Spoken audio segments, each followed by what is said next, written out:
ल आज चाहिँ म 8 कसरी घुमाउने भनेर देखाउन गइरहेको छु है त। 8 घुमाउँदा चाहिँ हामीले एक्सिलेटर युज गर्नु पर्दैन, क्लचले गुड्छ। अब छिर्लासी जहिले पनि बाहिरको हिलटेक छ भने यहाँबाट सिधा त्यो हिलटेकसम्म सिधै जाने गइराख्ने, त्यसमा छुन लाग्यो। अब 1 राउन्ड घुमाउने, 1 राउन्ड। अब त्यहाँ छुन लाग्यो फेरि 1 राउन्ड, सबै सर्लक्क घुमिसकेपछि यहाँ आइसकेपछि पुरै लक गर्ने। अब यहाँबाट त्यो दुईवटा खम्मा, यो खम्मा र त्यो खम्माको बिच पर्छ गाडी, अनि 2 राउन्ड गर्नु पर्यो। त्यसरी गइराख्ने, यो खम्मा सिधा त्यो सुर पुगोस्, अझै हो। अब गाडीले छुन्न भनेपछि सिधा भयो, सिधा छिर्ने भयो भने 2 राउन्ड यसलाई अब लक छ। 1 राउन्ड 2 राउन्ड, राउन्डमा चाहिँ यस्तो गर्नुपर्छ, 2 राउन्डमा चक्का सिधा हुन्छ, सिधा गइराख्नु। त्यो हिलटेकसम्म गइराख्ने, यतिकै अन्त हान्ने भयो।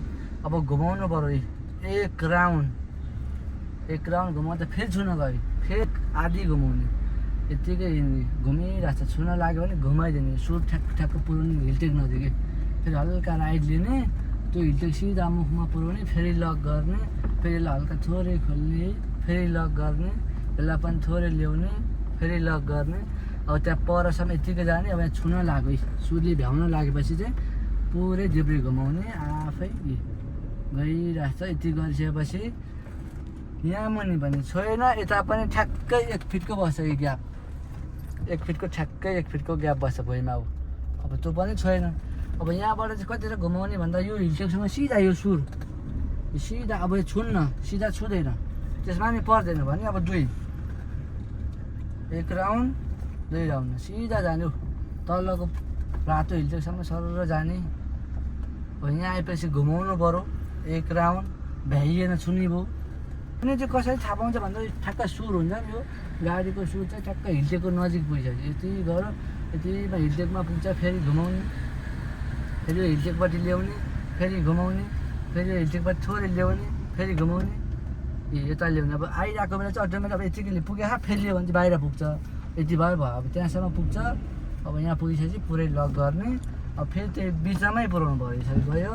अब 2 राउन्ड गर्ने, 1 राउन्ड 2 राउन्ड। कहिले पनि स्टियरिङ घुमाउँदाखेरि क्लच चाहिँ पुरै थिचिराख्नु पऱ्यो, गाडी स्लो हुन्छ, सजिलो गर्ने। फेरि घुमाउने, यसरी घुमायो त्यहाँ पुग्छ, फेरि सर्लक्क घुमाइदिने। गाह्रो छैन, यति घुमाइ सजिलो छ। 4-5 दिनमा त भरङ घुमाइहाल्छन् मान्छे, बिगिनरले नि यति घुमाउँछ। गाह्रै छैन, स्टियरिङ धेरै समय आत्तिनै पर्दैन।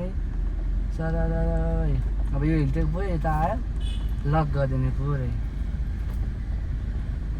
2 राउन्ड। यहाँनिर 1 राउन्ड 2 राउन्ड छुँदै गई, छुन गइसक्यो 3 राउन्ड, अझै भ्याउँदैन 4 राउन्ड। त्यसपछि सारा ट्याक्क क्लच।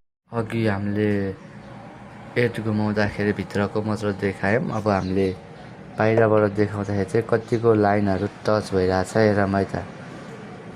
बाहिरबाट हाम्रो लाइनहरू चाहिँ छोएको छैन।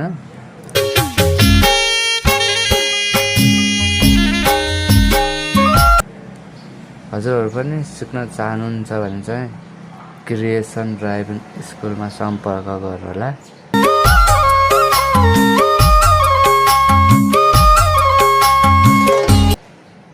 ल सर 8 घुम्नलाई गाह्रो छैन, काहीँ पनि छोएको छैन। ल है त।